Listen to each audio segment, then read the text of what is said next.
guys? It is great to be back with you. I know it's been about probably about 6 weeks or so since we last connected via podcast. Had quite a few things happen in that time, so we're going to touch on them.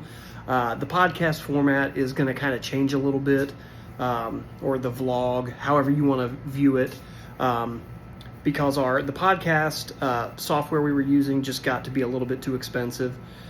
Even if we had been using it more, right now we're trying to cut costs and save a little cash everywhere we can until we can get donations rolling in a little bit more consistently. So we just went ahead and cut that out. So a lot of the episodes now will just be pre-recorded, or occasionally maybe I'll do a Facebook Live and then download the video, put it on our YouTube channel so you guys can watch. I think we can still do some live broadcasts from YouTube itself, so we'll probably still do that from time to time. But yeah, today was day 100 of being back on the road. We are just outside of New Haven, Connecticut, on our way to Trenton, New Jersey, capital number 13. But last time I left you guys, I believe we were in Vermont, and we got out of Montpelier, ventured through the up and down through the White Mountains, went through the top part of New Hampshire, and went into Maine. And I had a rough little stretch of the journey there in Maine. We had one Saturday where we were at an Airbnb that had donated a room to us, and they had offered a second night because there were supposed to be like pretty good amount of rain and some storms on this Saturday. And I was like, I don't know why, but I was like, man, I'm gonna knock some. We're gonna go ahead and go.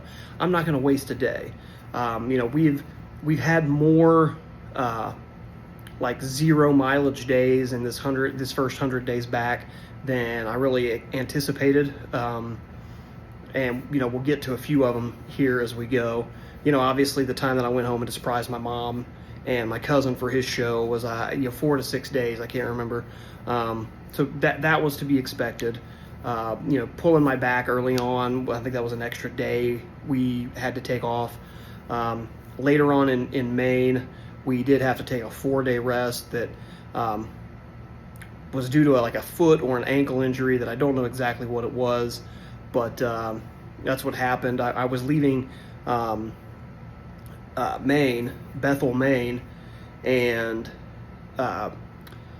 day started off nice. It was just foggy, going up through the mountains, or the mountain ranges and the hills up there.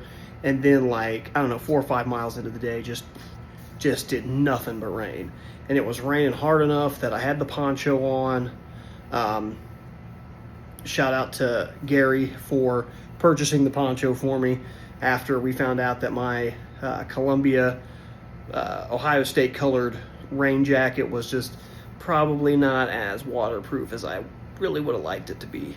I was in the poncho all day, and I think that day we covered about 23 miles, and I think there's about 5 or 6 miles left in the day, and I started getting this pain in my right ankle, and I hadn't tripped, I hadn't slipped, but man, it felt like I had rolled my ankle, but it also felt like my ankle was tight, so I could stretch it, and it would kind of feel like it was doing something good, but got through the rest of the day, and I was like, it'll probably go away. I started hammering out some more days, eventually get to the Lewiston, Auburn area in Maine, and we had a hotel there that gave us the government rate, the first responder rate. Shout out to Derek, one of our volunteers, for all the calling ahead and him helping hook that up. And it was a short day to get there. I think it was only 8 or 9 miles, which for me, I consider a day that short almost like a day off. Yeah, we're making progress, but that's still it's still a short day in my mind, or kind of like a day off, even though we got some distance covered. So I woke up, And when I got there, I started putting ice into one of the trash cans, filled up with some water, and I was just soaking my foot. Like, I would put my foot in this ice soak to the point that my toes would start to sting, like borderline frostbite. Pull it out, let everything warm up, a couple hours later, just dunking it. I did this for like 2 days, and I thought everything was kind of starting to get where it needed to get. And then the last day, the fourth day, the day I had planned to leave the Lewiston, Auburn area, I woke up, I had laid down, and I woke up at about 2:30 a.m. with a migraine that was so severe that I stayed awake, like in the hotel room, until about 8. So I just rolled around in bed, could not go back to sleep. And eventually, like 8:30, I went into the bathroom and started dry heaving. So we extended the hotel stay another day. It wasn't the plan, but things don't often go according to plan when we're doing these kind of adventures. So took that extra day, got back out on the road. I had ordered some compression socks and an ankle brace for my right ankle, because this was about a 2-week period from when the pain started in Bethel, Maine, to where I got to Lewiston and Auburn, and it hadn't gone away. So that's why I was worried. I was legitimately to the point, I was messaging the board members and the volunteers and, people close to me. I was like, I might have to go to this emergency room and get this looked at. Like this, I'm worried that I might have to get some type, I was worried about surgery. I was worried, like, worst case scenario. Thankfully, whatever it was has gone. Knock on wood, everything seems to be functional in my feet. But later that day, the next day, left Lewiston, Auburn, started hoofing it up the road. I ran into a wonderful man, Jeff Roberts. I had set an appointment, or I had gotten approval to camp at a town up the road, and it would have been about a 21-mile day, which would have been a lot to try to do right back off of this, coming off of this injury. But you know me, I'm gonna do stupid things from time to time. But I had stopped in front of a war memorial, like a veterans memorial. I try to stop and get the pictures of all of those, because I'm always going to give the props to the people that have defended this country. And but I was just sitting there, and I was looking at my GPS and looking at the mileage that I had left for the day. And this gentleman, Jeff, pulls up, and he sees the cart, and he's like, I gotta ask, what's this? What's it about? So we get to talking, and I told him about our mission and about the walk and the 48 states and the capitals. And unfortunately, Jeff was born in Wisconsin and spent time in Ann Arbor. So he was not a huge fan of the Ohio State pendant with my dad's ashes that I normally wear. It's not on right now because I just got out of the shower. But Jeff was like, hey, he's like, if you don't feel like going all the way to Wyndham, which is the station that or the station that's right next to a park that had given me permission to put the tent up. He's like, I've got pork butt and ribs in the smoker. And I was like, say what? You got meat? You got smoked meat? That's one thing that I love when, on the first walk across the country, and when we had started this last year to now, is anytime I can get a home cooked meal, it means more to me. Plus, I do love the conversation. I love to be able to sit down with people and talk, and enjoy that human connection that I don't have for the most part as I'm doing this. And he's like, if you want, here's my address. He's like, I got to go pick something up. He's like, then I'm heading to the house. And I sat there for a few minutes, and I was like, I didn't want to sit at his house all day long if I make this decision to go over there. So I was like, what do I do? I knew what I was doing. I knew I was going to the meet. But I eventually sent him a text. I'm like, hey man, I'm going to come over. He's like, you can throw your tent up in the front yard. All good. I met his girlfriend. He had a couple of neighbors, Doug and Deb, that were amazing. They came over. Doug was I believe he still is, a therapist. So we spent a lot of time talking about, mental health and trauma, and, kind of the effects of trauma, how they affect people differently and how different trauma is from person to person. Something to me that may not be traumatic could be extremely traumatic to somebody else. But we had a great night of talking. I mean, we spent 2 or 3 hours, eating pulled pork, eating ribs, just having good conversation. I went out to the tent. It was a good night. It was a good night. It was a good rebound over having to take 4 days off and kind of recover. I continued through, I went to Wyndham the next day, camped, had a pretty good night's sleep, got going the next day, and we had a fork in the road. The path we intended was staying straight on this, the highway we were on. I can't remember. I think it was 202 through Maine. But I had come to this gas station to grab another one of my very healthy, elite athlete nutrition breakfasts of some honey buns and zero sugar monsters. And I was sitting there, and I had gone in, I'm just eating my food outside. They did not have a bathroom, which sucks. But, and I'm out there and I'm trying to figure out, do I keep going this way, or do I take this other road and go towards Portland? And I talked to our board members. I was like, I just feel like we go towards Portland. I feel like that should be the direction we go. I ended up deciding to go to Portland. We got some new signage for the front of the cart that says 48 State, 48 Capital Walk for Mental Health. It's got our Cash App tag on it, $48 walk. But I'm sitting there at that gas station, and before I make the decision, I'm drinking my monsters, I'm eating my honey buns, and just kind of mentally prepping for the day, because this was about 3 or 4 miles I had walked at this point. And a woman pulls up in a SUV, a Jeep. I think it was a Jeep. It might have been a van. But she sees the cart, she sees me standing there, and she asks what I'm doing. And I told her, and she was like, "Oh my God, that is amazing."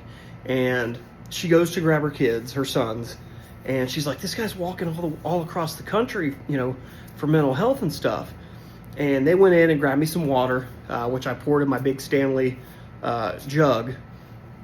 And my Stanley jug that I'm now keeping clean, because I don't know if I mentioned this before, but earlier on, after I had this thing, I'd always filled it up with Gatorade powder, and sometimes I'll go 2 days without drinking an entire gallon of liquid, sometimes 3. And I figured, the liquid's moving around in there, things are cool, right?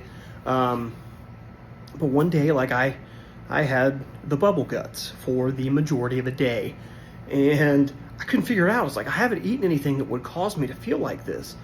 But for whatever reason, I'm in a room and I'm clean, I empty out the jug and happen to look inside, and there was all of this algae, like gooey green algae along the walls of it, and in the top that screws off. I'm like, oh, I think I found out what was making me sick. So doing a little bit better job of keeping that thing clean and emptying it most of the time, especially with the way the heat's been lately.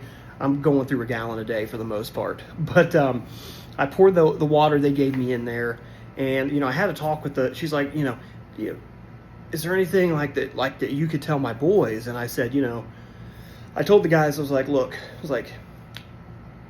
it's okay to have emotions. I was like, it's okay, if you're having a bad day, that's allowed, all right? If you don't feel right, I was like, but reach out to your parents. It's if you're feeling sad, if you're down, if you don't feel 100%, talk to your parents. I was like, there is nothing manly about hiding all of that. All that does is lead to problems later on. And I was like, it's a lot tougher and a lot stronger to be able to admit that you need help or that you're going through something and to reach out to people for it. And these were younger boys, 8, 10, and 12, but they're old enough to kind of understand most of what I was saying. So they go to get back in the car, and Kelly and I are talking, and she tells me about her mother. Her mother's in the front seat, and she's like, my mom just got diagnosed with cancer. She's fighting it. It's she's having a kind of a rough time with it. And I told her, I was like, well, you need to tell her. I was like, she's got to stay as positive as possible. Like, there are so many stories of people staying positive when facing that type of diagnosis and pushing right on through and fighting through it. And she's like, well, would you mind telling her that? And I was like, yeah, okay, like, I'm just a random guy, but we'll give it a shot. So, she rolls her window down, and I didn't get very close because I know going through chemo and whatnot, like, you can be immunocompromised, and because I'm outside all the time, I don't know if I'm carrying anything.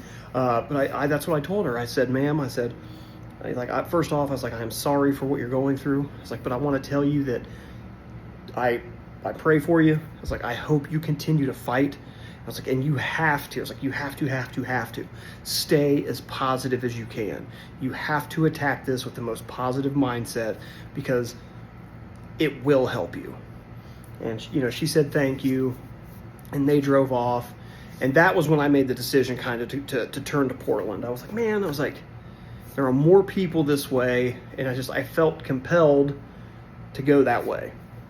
And through the entirety of this walk, and really on the first walk too. I don't know what your particular religious beliefs are. You can attribute this to whatever God you so choose, or just the universe in general lining up. But for me, I was raised in the Church of God.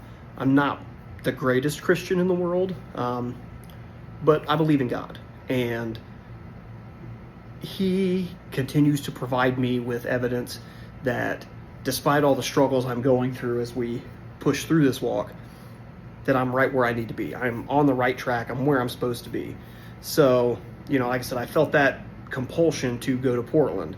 So I headed up the road. And later on, I was getting ready to turn down a road that would take me into Portland towards the Motel 6 I was staying in that night.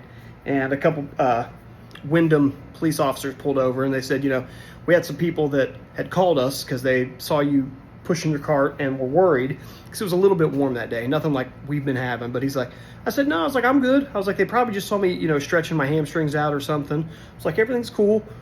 I'm like, all right, well, we just want to check on you, make sure you were good. I went to Portland, went to the Motel 6. We did another impromptu chicken wing fun-eating fundraiser. I was like, I gotta tell you guys, like, I do love Buffalo Wild Wings. Like, I love chicken wings. I like their chicken wings. They're not the biggest, but like they don't bread the traditional wings. So I prefer that over like a bigger breaded chicken wing. And, we went in there. I got the new signage for the front of the cart from a Staples there in Portland. And I headed down one, which I'll actually pick up when I leave here tomorrow and take one all the way to Trenton. But I started going down one, and I stopped in some really cool towns in Maine as I'm heading down the coast. And I stopped in Saco, Maine at the Saco Hotel. They gave a huge discount for what Google was telling me the price of a room was going to be for the night. When I called them, it was about $65 less. And this is going to be, I got a story that when I was going into the hotel, and this is why I figured this would be the time to finally tell this story. But I got a message from one of our supporters, and I am going to be very explicit to use theys and thems. I do not want this person, that was part of the agreement we had for sharing their story, was that I would do everything I could to protect their identity. But this person messages me, and they said, hey, I just want you to know why we support you so much. And I have known this person for a very long time. And this is one of those situations where it's that cliched experience where it was like you would never expect this. But this person reaches out and tells me the story of their first marriage. And they said, my spouse at the time was cheating on me with another member of the wedding party. This person said that they were at their home with a ready to do the deed. They said they were ready to go, and this person had a friend on the phone with them. That friend kept them on the phone long enough for this person's sibling to get there and save their lives. Now this person is happily married. They've got a great family, but this person told me this story and they said, this is why we support what you're doing. This person being them and their spouse. This is why we support you, because I've been down that road myself. And again, after they sent me that message, it really, like, that's one of those things where that's, for me, that's God saying, this is what you need to be doing. This is where you're going, and you're doing the right things. Just keep going. I left Saco, Maine. I kept heading down one. I stopped in at a little, like, another inn, because I was getting to an area where there was a lot of like, not necessarily beachfront, but close to the ocean properties. So like, they were all expensive, and of course none of the fire stations were getting back in touch with us. But I get a hold of Ocean Acres, or Bourne's Ocean Acres in Ogunquit, Maine. I go in, I meet Andy, the owner, super cool guy. He didn't realize until after I had gone to my room that I wasn't, we were a nonprofit, and that what I'm doing is for that. So I went back up after I had, showered and everything, and he and I talked. And their property was amazing, and for the price it was, I was 4/10 or 5/10 of a mile from the ocean. So like the next morning, I pushed the cart. I checked out super early, obviously, pushed the cart up to the ocean. I didn't go all the way on the sand. It was a long walk, and I'm not pushing that 100 pounds worth of gear in the sand back. Plus there were stairs, and I tried to deal with as few stairs as possible. But I did get like a nice sunrise photo with the cart and the ocean. It was beautiful. But then I got back on the road, and I was a few miles up the road. I had stopped at a Cumberland Farms, a lot of those up here in the Northeast, and I was getting some Gatorade and getting my usual breakfast. Got water put into my cooler thing, and I chatted with a couple of people who had either seen me on the road walking, or they saw the signage and wanted to know what we were doing. And a gentleman on a cycle comes up, older gentleman, probably 15 or so years older than me, maybe 15, 20. And again, he asks, and we go through the story with him. He goes, well, if you want, he said, I've cycled all over Maine. He said, if you take, I can't remember the name of the road, but like if you go up this way, as opposed to staying on one, you take this road. It's like it's the most beautiful, like the most scenic walk you could have in Maine. So again, I go up this way, and I start going towards this road, and it would eventually lead me to like a 1.5 mile stretch right on the ocean. And it was a decently warm day, but you couldn't tell because you had that nice breeze and the mist from it was like one of the overall coolest like sections of my walk.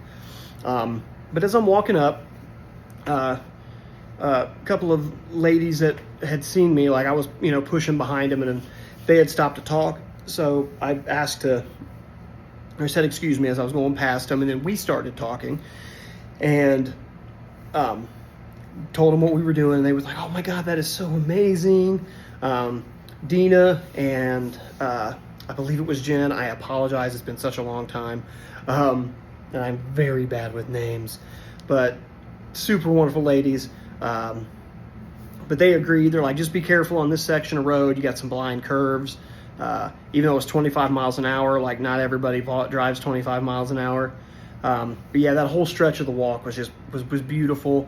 Like you got the mix of like the ocean, where like literal sand, it was sand and ocean water, and like people were getting in the water, and it was like 55, 60 degree water. Like that's cold for water. But you also had like some of the jagged cliffs with the ocean like kicking up against the rocks. It was beautiful. But continue on out of Maine. I shoot into Concord, New Hampshire. I ran into Wayne Burton, a legislator from New Hampshire. He's also a Vietnam vet, and it's one thing, every Vietnam veteran that I see, I make sure to tell them thank them for the service. Now, I thank every vet for your service, but the way that Vietnam veterans were treated when they returned from war was abhorrent. And, it may not mean much, but I will do everything I can to let them know that even though I wasn't alive then, that I appreciate what they did and that sacrifice they all made. And, Wayne and I actually talked about a guy he served with who I believe he said lived in Maine, might have been Massachusetts, I can't remember. Again, I've had a lot of head trauma in my life, so I can forget some details now and then. But this gentleman had terminal cancer from Agent Orange and had chosen whichever one of the states it was, Maine or Massachusetts, had the death with dignity policy where you can have an assisted suicide. It was hard for me. We didn't really delve into it, but that's one thing that even now when I think about it, it's like, how do I, as somebody who's advocating against suicide and for mental health, like how do you like justify all of this? And how do you rationalize that? It's tough, I understand that aspect of being terminal and not wanting to get to the point where you're a burden on your family, but yeah, it's something I still kind of work through. I went through the entire state of New Hampshire every morning, calling out Ohio State football coach Ryan Day because he is from New Hampshire and went to the University of New Hampshire. But I kept trying to get him on to do a little interview, but it didn't work. A couple great fire departments. We finally started getting some response back. Epsom Fire Department, Allenstown Fire Department, great guys that allowed me to crash there. My very last day in New Hampshire, the town of Pelham, their fire department put me up for the night. That was really awesome. Then we headed into Massachusetts, and I walked about 9 miles from Pelham into Massachusetts to another Motel 6. I tend to frequent those. They're usually the cheapest, and I haven't really had one do me wrong yet.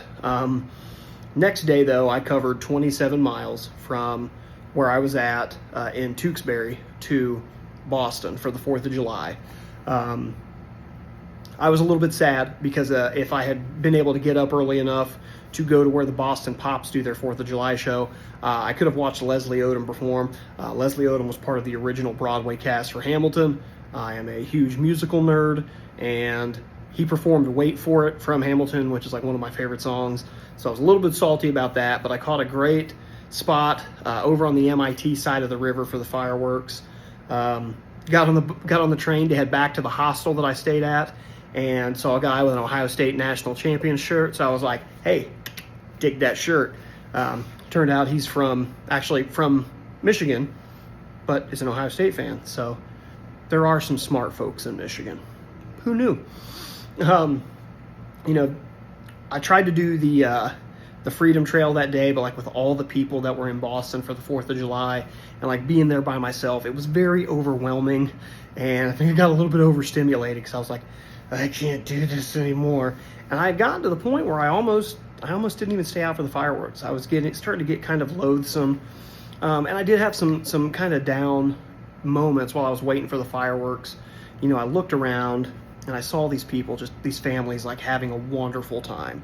And this is one of those things. Again, this is one of my things. Like all these families, they got their kids running around, boyfriend, girlfriends. Everybody's having a great time, and that was a tough thing for me to see because I don't have any of that. But I got over it. I always do. So yeah, I got over it. Got back to the hostel, got my stuff loaded up,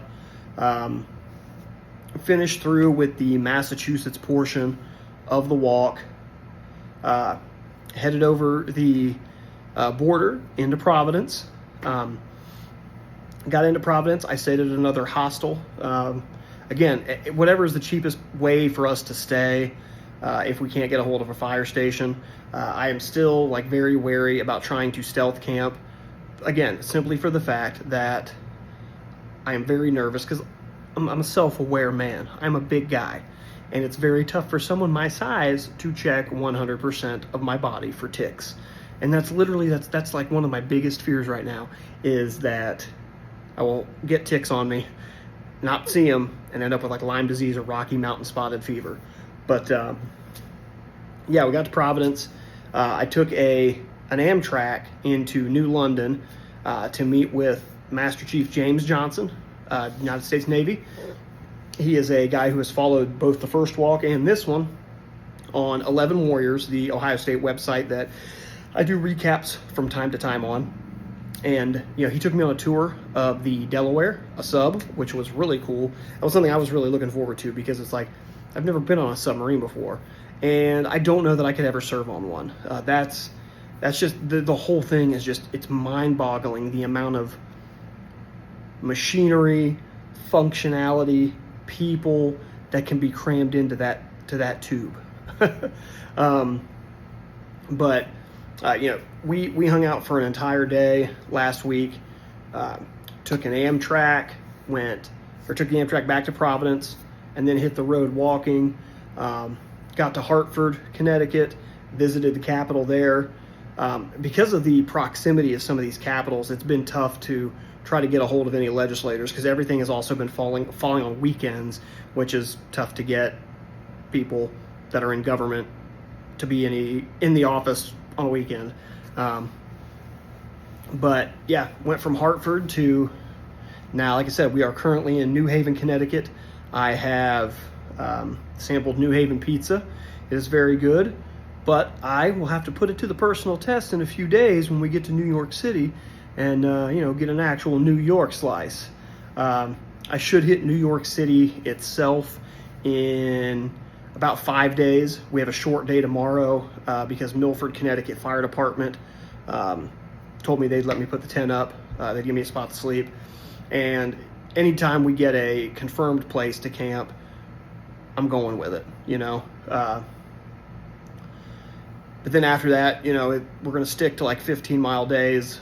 Most of this heat should be out of here, so it should be a little bit of a more reasonable weather for the next few days. But yeah, it's been an interesting last 6 weeks on this walk. Want to give a couple of shout outs. Marathon Sports in Concord, New Hampshire. I stopped in there to see if they would donate a pair of shoes for the walk. That's one of the things that we try to do to save money, is I always try to keep 2 pair of shoes with me.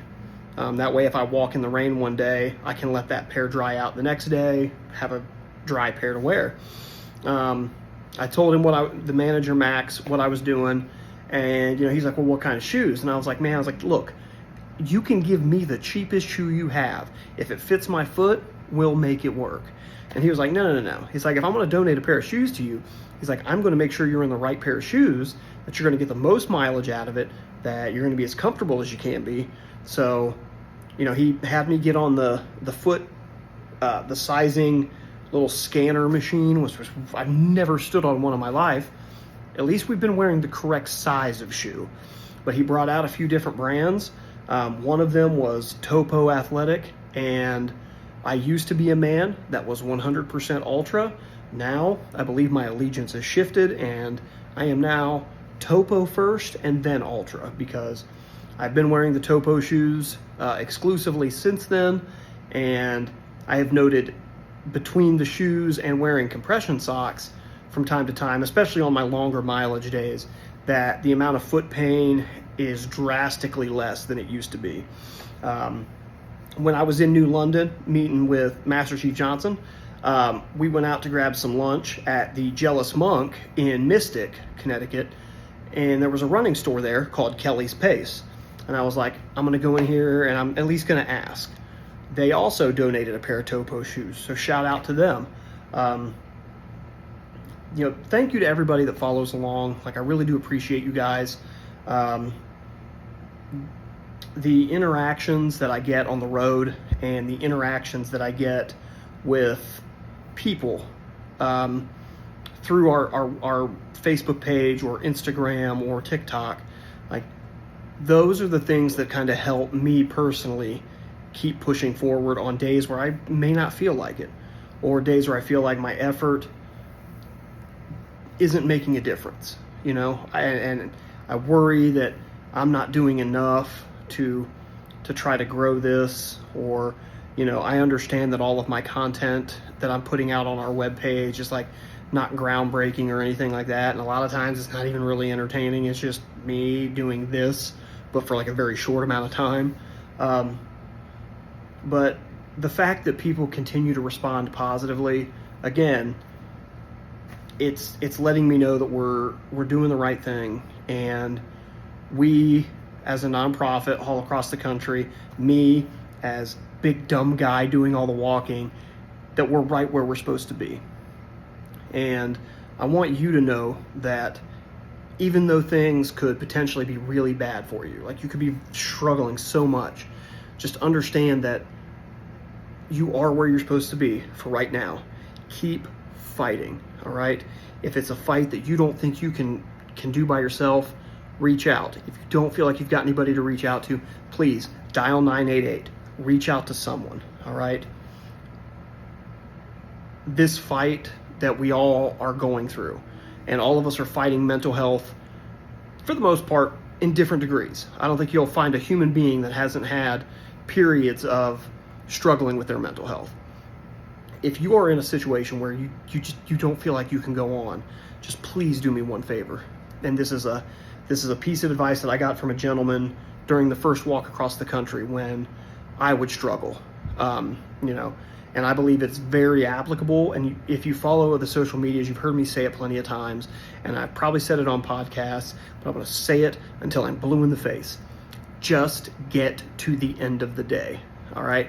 Get to the end of the day, wake up, and then do it again tomorrow. And I promise you, if you can do that, just get to the end of today. Go to bed, wake up, and no matter how hard tomorrow is, just get to the end of the day.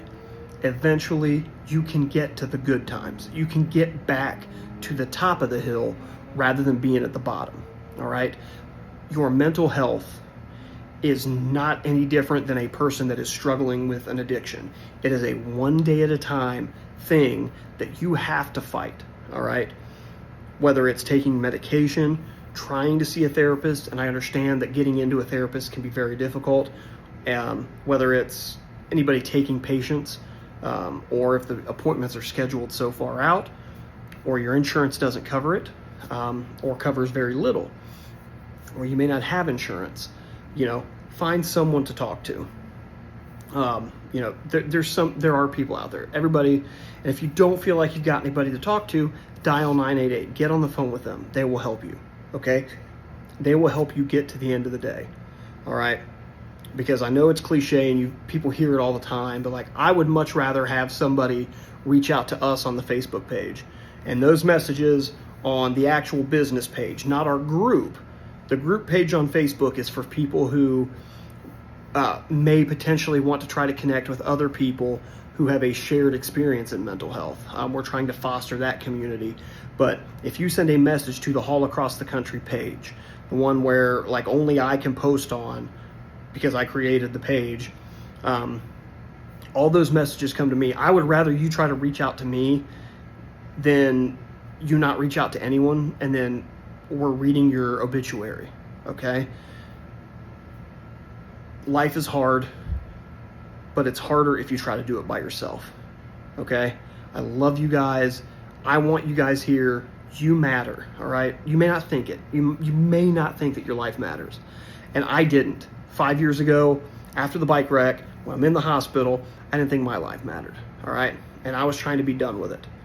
And luckily for me, my body was too broken for me to even manage to take my own life correctly. But in the meantime, like in the time since, I have met so many amazing people. I've done a marathon, I've done an ultra marathon, I've walked across the country once, and now I'm doing it on an even bigger, more asinine scale. But there are great times ahead, if you fight through it, all right? So please do me a favor, do your loved ones a favor, do your friends a favor, and keep fighting, all right? We got your back at All Across the Country, all right? Have a great one, guys. I'm going to do my best to try to kick out at least a few of these. They might be shorter episodes, but we're going to try to do these on a more consistent basis. You got my word on that, all right? I love you guys, and we'll catch you next time.